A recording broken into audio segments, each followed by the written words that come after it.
Your ability to read people and respond wisely will decide the quality of your relationships, your opportunities, and your life. Most people are listening for words, yet missing what really matters: tone, timing, energy, and behavior. They rush to speak, they react too quickly, and they wonder why their message falls flat. Social intelligence is not a luxury skill for a gifted few. It is essential for anyone who wants to lead, connect, or grow. This is not about manipulation, it's about awareness.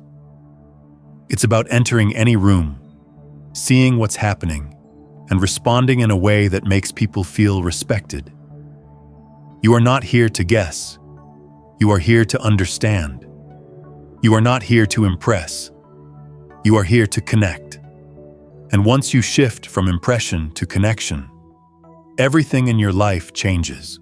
This work will teach you habits, mindsets, and practical tools that sharpen your social radar.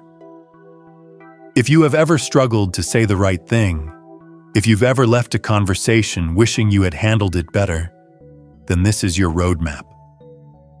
Social intelligence changes everything: your friendships, your partnerships, your career, even your sense of self. It starts now with a decision to pay attention in a way most people never do. Before we dive deeper, let's pause for a moment. If you're watching this video right now, drop a comment below and tell me, where are you watching from and what time of day is it? Share your presence with this community. And while you're at it, subscribe to the channel Audiobook Sanctuary and turn on notifications, because you don't want to miss the next chapter of this journey. These small actions help you stay connected, just as the skills you'll learn here will keep you connected in real life. Now, let's move seamlessly into the heart of the story. If you want to become someone who moves through the world with influence, connection, and respect, you must master one powerful skill: watching behavior. Behavior tells the truth. Words can mask, distract, or mislead, but posture, eyes, and tone rarely lie. Think about the last time you saw someone fold their arms tightly. Even if they said, "I'm fine," their body was signaling defensiveness or discomfort. That signal was more accurate than the words. When you begin to notice these signals, you gain clarity. You stop wasting energy decoding mixed messages. You stop second-guessing how people feel about you. You start responding to reality, not assumption. A person who knows how to read behavior gains an invisible edge in every situation. Whether it's a job interview, a tense family conversation, or a first date. Let's get even more practical. Imagine you're in a conversation, and the person across from you begins to tap their foot rapidly. They might not be bored at all. They may be anxious, pressed for time, or uneasy. If you notice this, you can adjust. You can slow your tone, give them space, and reassure them with calm. That one adjustment can completely change the outcome of the exchange. That's not book smarts. That's people smarts. People often speak in ways that sound good, but they act on what they really feel. Your job is not to take their words at face value, but to recognize the emotion beneath. If someone avoids eye contact every time you mention a certain topic, you've just discovered something important. If someone's voice gets louder when a particular colleague enters the room, they are revealing insecurity or pride. These are signals you can't afford to ignore. It doesn't take a psychology degree. It takes attention. It takes a willingness to notice what's happening when others are lost in their own self-consciousness. Most people walk into a room thinking, "How do I look? What should I say? Do people like me?" Because of that, they miss the signs. They miss the truth unfolding right in front of them. But if you train your eyes, your ears, and your awareness, you will see what others overlook. Behavior never lies over time. A person may fake confidence once, but if you observe them across situations, when they're tired, when they're under pressure, when they're around people they don't need to impress, you'll see who they really are. Watch how someone treats a waiter, or how they talk to people who can't give them anything in return. That's the mirror of their character. Let me share an example from my own observation. Years ago, I attended a meeting where one man dominated the room with polished words. He sounded confident, but I noticed his hands shook slightly when he shuffled his papers. His eyes darted to his phone every few minutes. Later, I learned he was terrified of losing his position. The words were a mask, but the behavior revealed the truth. If I had only listened, I might have been misled. Because I watched, I understood. This is why noticing matters. Everything in life involves people. Business, leadership, family, friendship, each depends on your ability to read signals beneath the surface. The leader who notices tension before it erupts, the partner who senses sadness before it is spoken, the friend who responds to unspoken needs. These are the people who succeed in relationships and in life. Let's push further.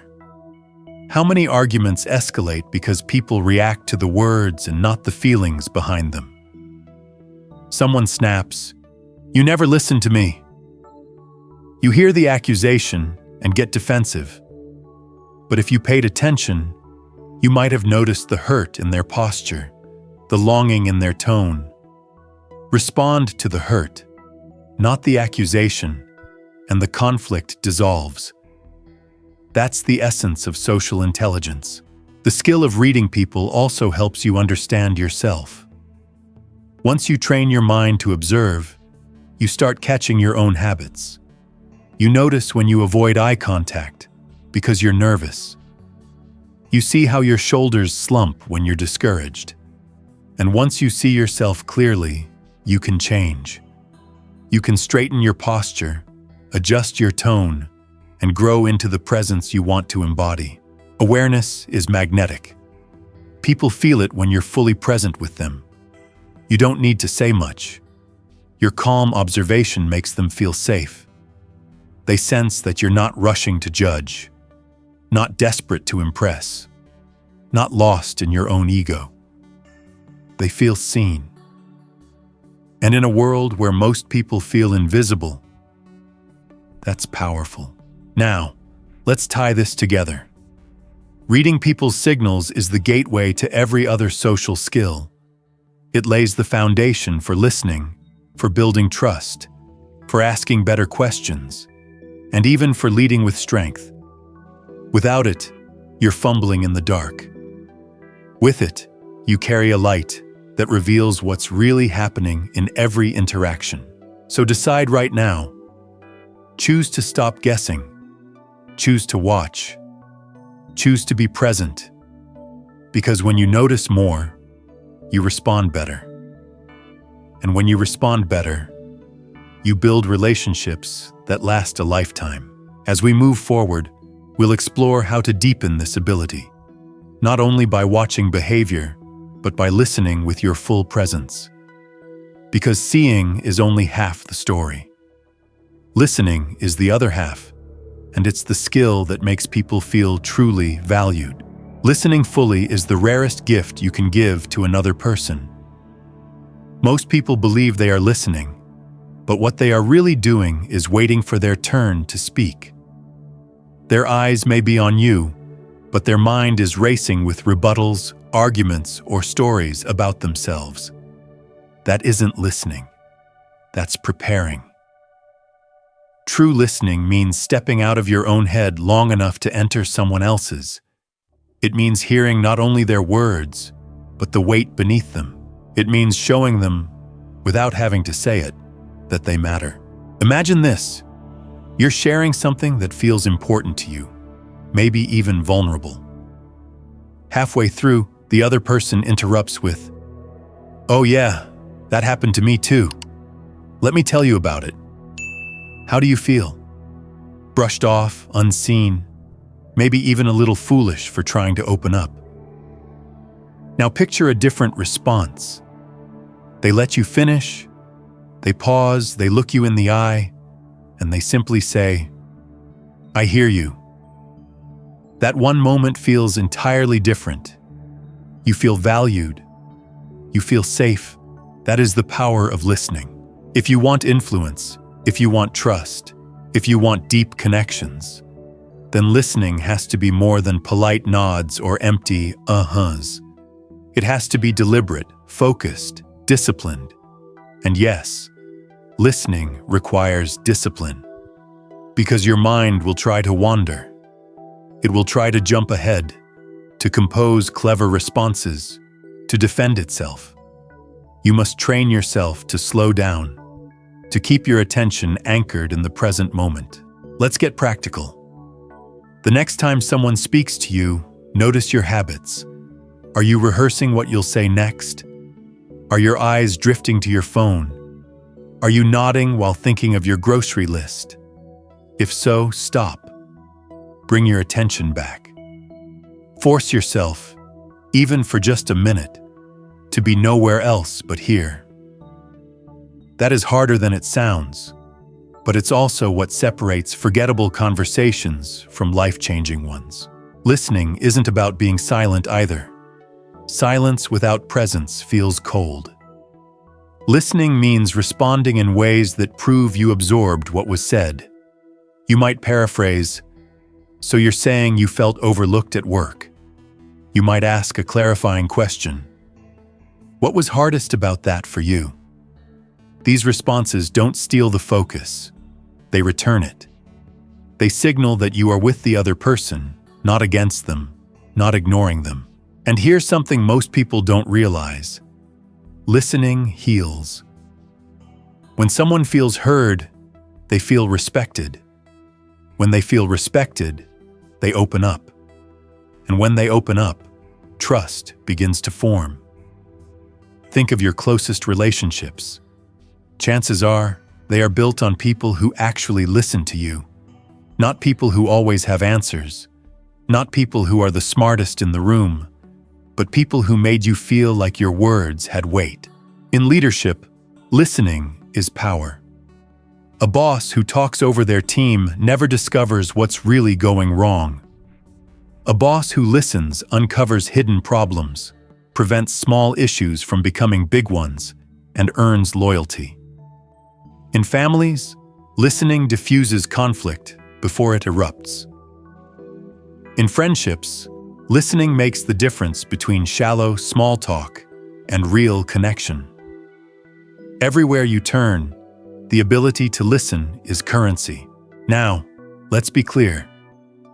Listening doesn't mean you always agree. It doesn't mean you never speak. It doesn't mean you suppress your perspective. It means you give space before you respond.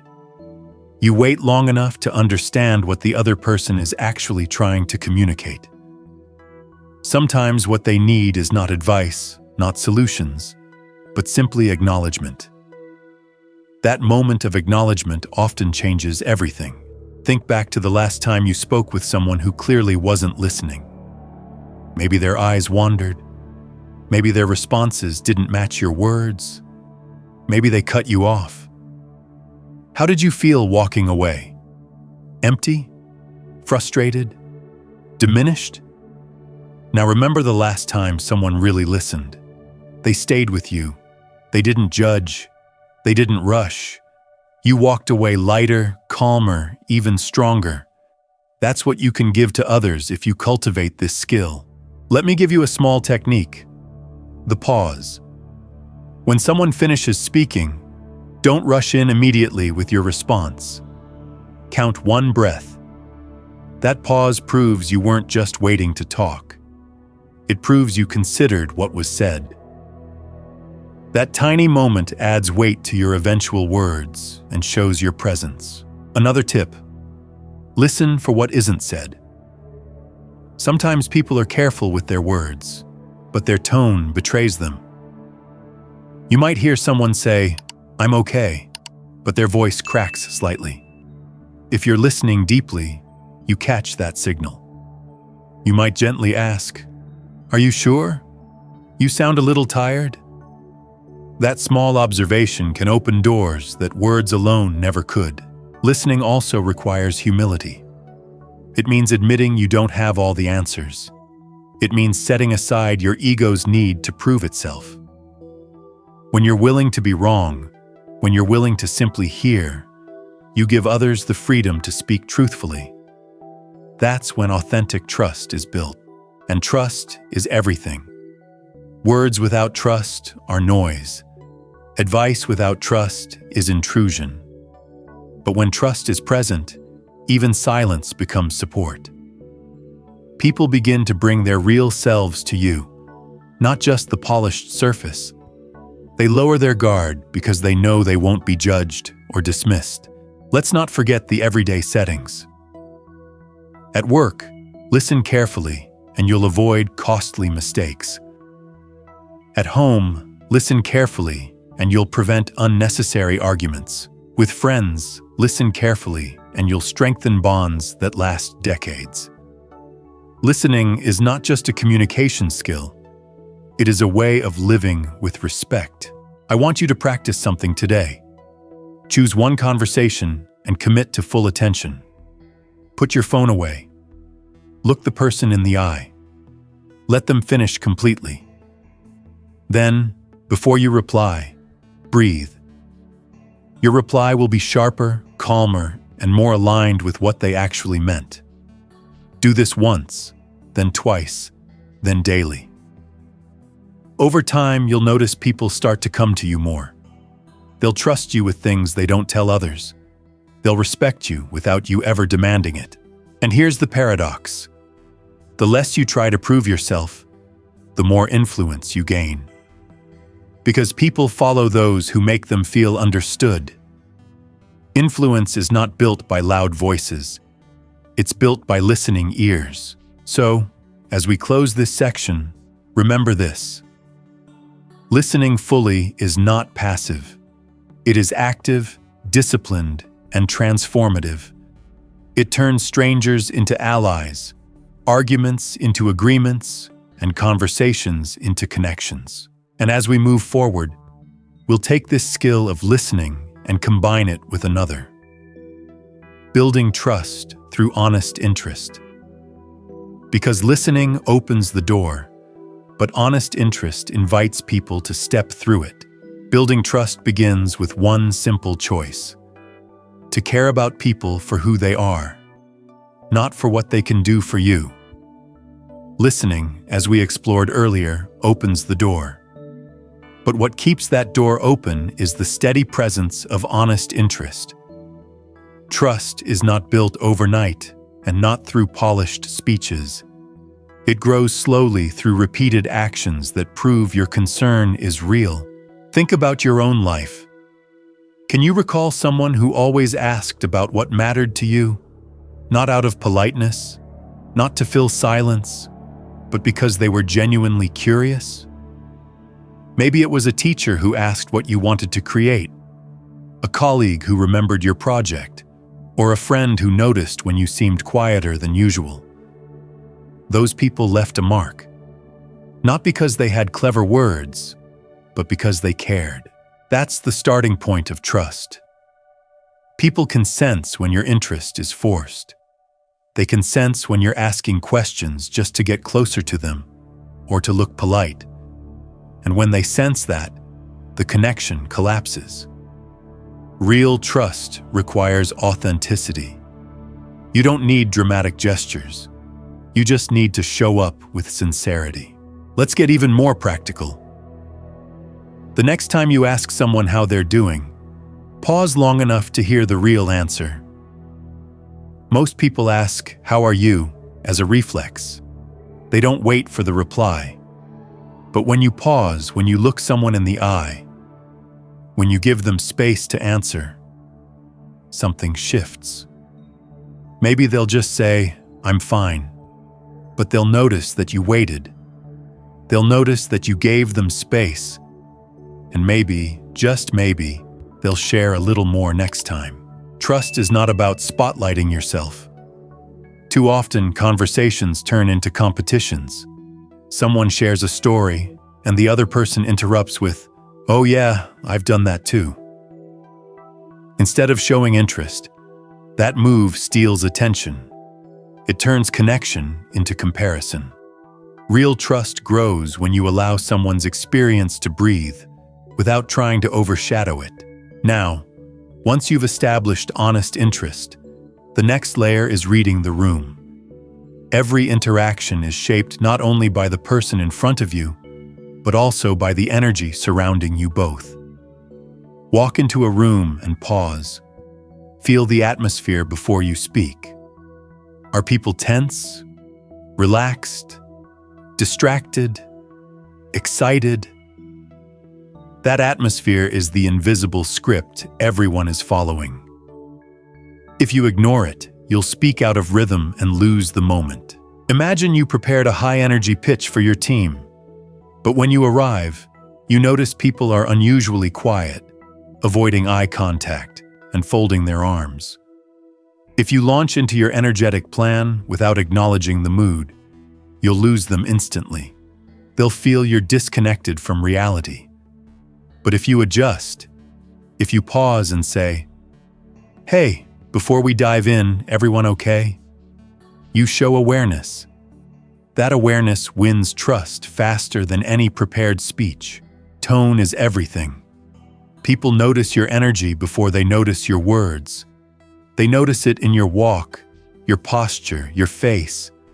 You might have all the right points, but if your tone is mismatched, too serious when the room is light, too casual when the moment is tense, you'll break the connection. Reading the room doesn't mean changing who you are. It means adapting your delivery without losing your message. Think of it like music. Every room has its own rhythm. If the room is cautious and slow, you need to start at that pace before guiding it forward. If the room is upbeat, you need to match that energy before you can direct it. The leader who ignores rhythm loses the audience. The one who respects it earns trust. Now, let's tie reading the room with asking better questions. Shallow questions keep relationships shallow. Most conversations die because people are asking the wrong things. They ask out of habit. How's work? Busy lately? These questions skim the surface. They don't invite depth. But when you ask real questions, questions that show curiosity, you unlock another person's inner world.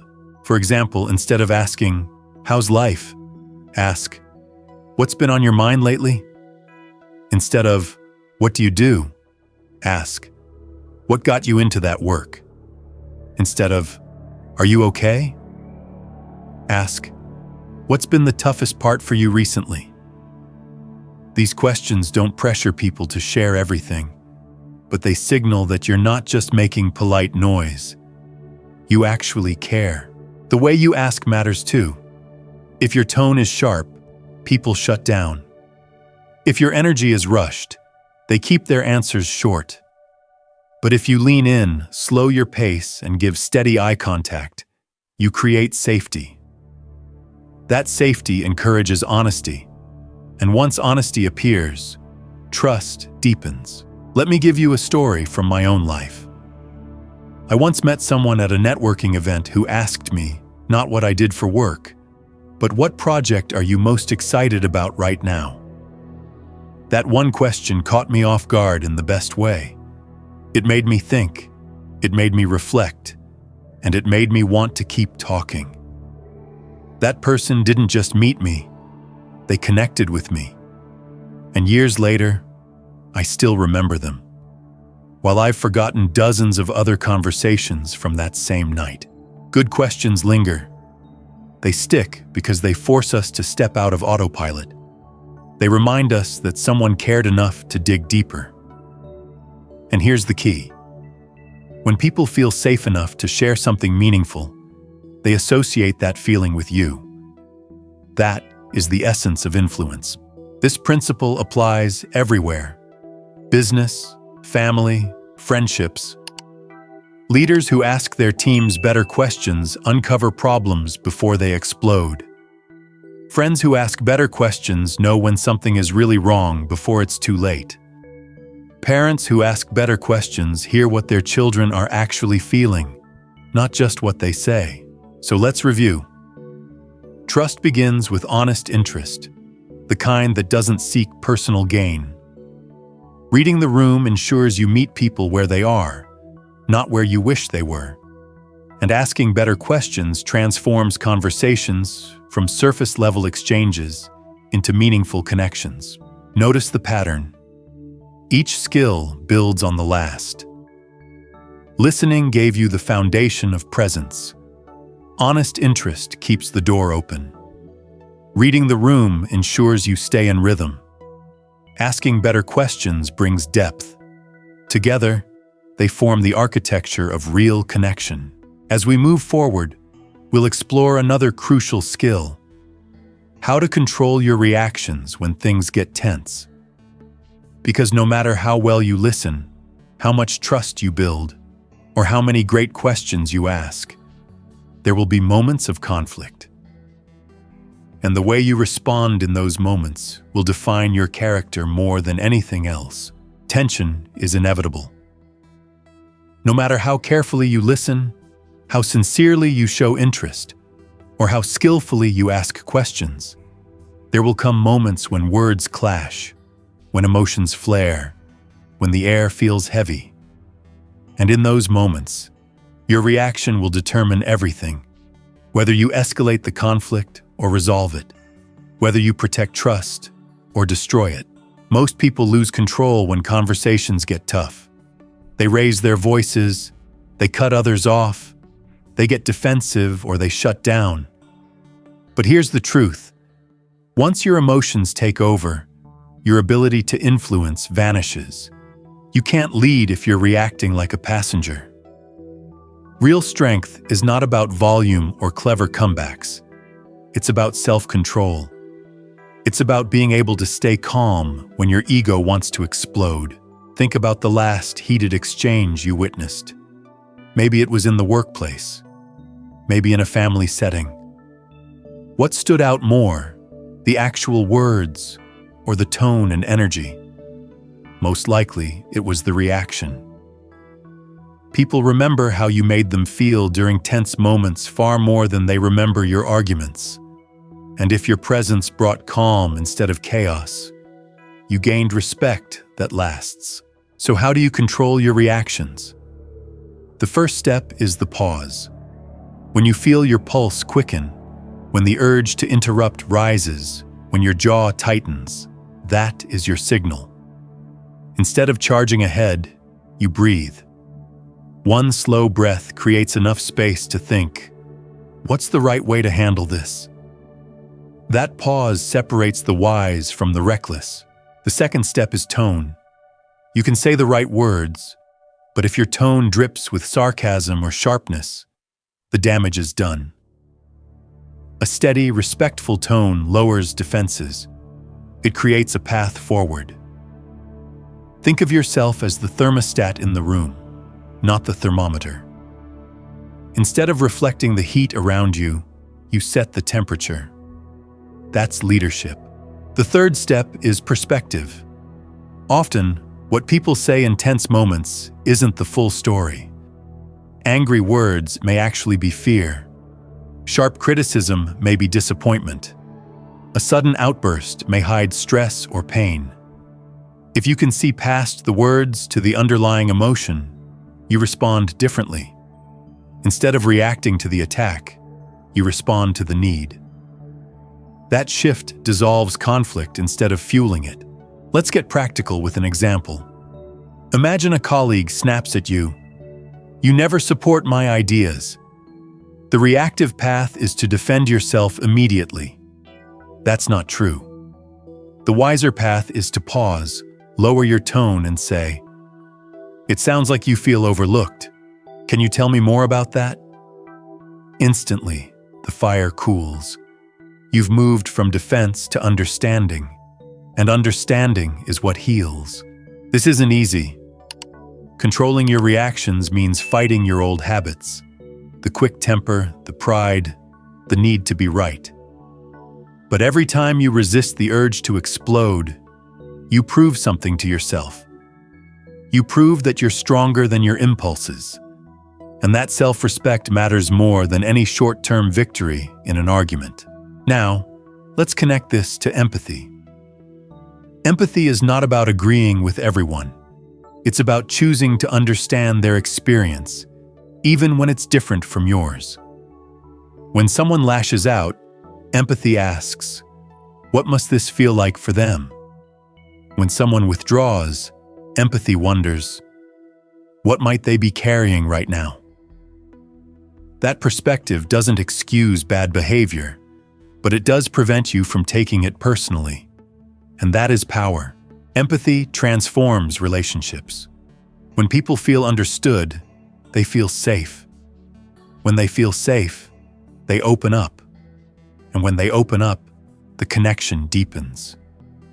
Every strong relationship, business, friendship, family, is rooted in empathy. You don't need a title, wealth, or brilliance to practice it.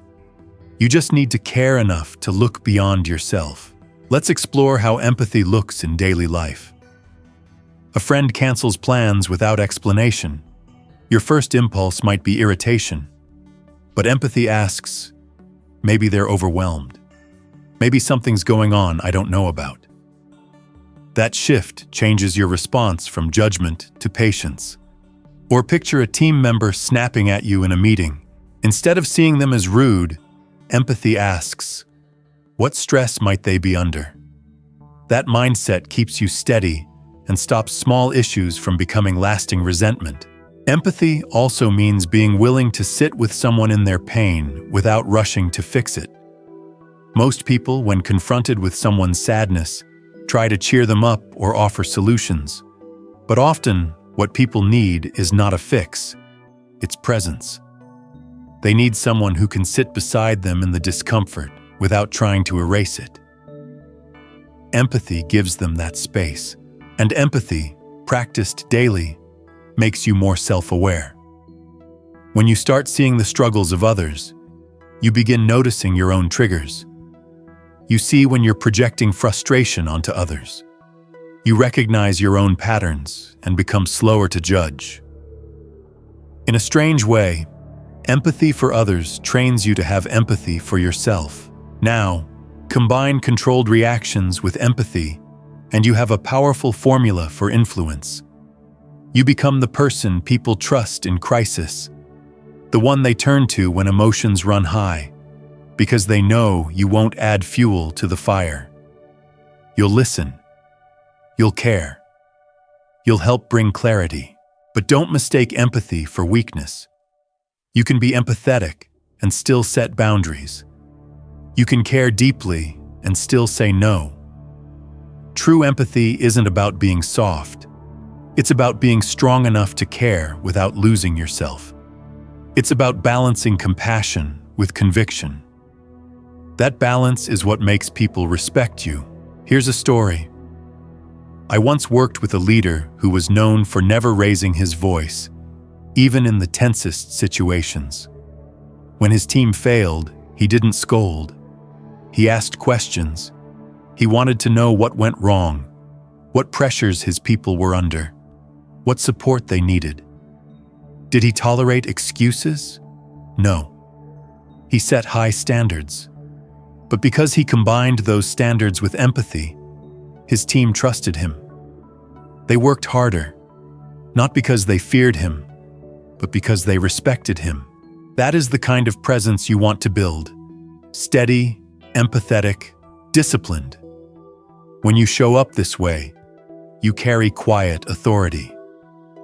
People feel calmer just being around you. They know you won't overreact. They know you'll try to understand. That kind of presence is unforgettable. So, as we close this section, remember, life will test you with tense conversations. People will provoke you, sometimes intentionally. Your ego will demand you fight back, but your power lies in self-control. Pause before you speak. Choose your tone. See the person behind the words. Practice empathy. Those habits will turn conflict into clarity and relationships into lasting trust. And as we move into the next section, we'll take these foundations, control, empathy, presence, and apply them to another layer of social intelligence. Learning to read hidden emotions, spotting subtle body language, and then speaking with clarity to lead every interaction with purpose. People don't always say what they feel. In fact, most of the time, their true emotions remain unspoken, wrapped beneath polite phrases, professional smiles, or nervous laughter. But even when words disguise the truth, the body does not. Subtle signals, the eyes, the shoulders, the pauses between sentences, reveal more than most people realize. If you want to connect on a deeper level, if you want to earn lasting respect and influence, you must learn to read what is not being said. Look into someone's eyes. They may smile with their mouth, but their eyes will tell you if they are anxious, distracted, or weighed down. A quick glance away after a serious statement may reveal fear of judgment. A stare held too long might mask insecurity. The eyes are often the most honest part of a conversation. Then watch posture. A person who sits upright, shoulders back, chin steady, usually feels grounded. Someone who curls inward, folds their arms, or shrinks into their seat is likely protecting themselves.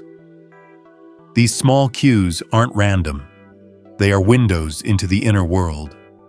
And when you notice them, you can respond with care instead of assumption. Hands also speak loudly. Fidgeting with sleeves, tapping a pen, hiding hands in pockets, all reveal discomfort. When gestures speed up, it might signal anxiety. When they slow down, it might mean caution or restraint. Even silence carries meaning. A pause after saying, "I'm fine," may be the loudest truth in the room. The key is not to confront or accuse people when you notice these signals. The goal is connection, not manipulation. If someone looks uneasy, you don't say, "You're lying." You simply slow your pace, soften your tone, and create space for them to feel safer. When you respect unspoken emotions, you earn trust. Now, awareness is not only about reading others, it's also about clarity in your own communication. Respect grows when your words are simple, steady, and direct. Too often, people weaken their message by over-explaining, talking in circles, or avoiding honesty out of fear. But clarity is power. When you say what you mean, in plain words, people stop guessing. They begin to trust. Think of the leaders, mentors, or friends who shaped you. They didn't need long speeches or complicated jargon. They spoke with purpose. They were direct without being harsh, simple without being shallow. And because of that, their words stuck. That's what clarity does. It cuts through noise and lands. Clarity also protects relationships. Most conflicts are born from misunderstandings, not malice. Someone wasn't clear. Someone assumed. Someone left space for interpretation, and the wrong meaning filled the gap. But when you speak clearly, whether in setting boundaries, giving feedback, or sharing your feelings, you prevent confusion before it starts, and clarity builds respect for yourself. Every time you choose to state your needs directly, instead of hinting or hiding, you affirm your own worth. Saying no with calm conviction may feel uncomfortable at first, but it leaves no room for resentment later. Respect comes not from pleasing everyone, but from being consistent and truthful. Now combine clarity with your ability to read hidden emotions, and something powerful emerges. Leadership. Because leadership is not about a title. It's about how you show up in every interaction. Every conversation is a chance to lead. Whether it's a small talk at the grocery store, a tense meeting at work, or a quiet moment with a loved one. Leadership is not what you say at the podium. It's what you embody in everyday life. To lead with purpose, you must know what you stand for. Before you walk into a conversation, ask yourself, what do I want to leave behind here? Do I want them to feel rushed, judged, or unseen? Or do I want them to feel respected, valued, and steady? When your intention is clear, your presence changes. You move from reacting to leading. Emotional strength is the anchor of this presence. Anyone can appear calm when things are smooth, but true leadership is revealed when the waters get rough. Do you panic when misunderstood? Do you lash out when challenged? Or do you hold steady, breathing, guiding the moment with calm clarity? People notice. They remember.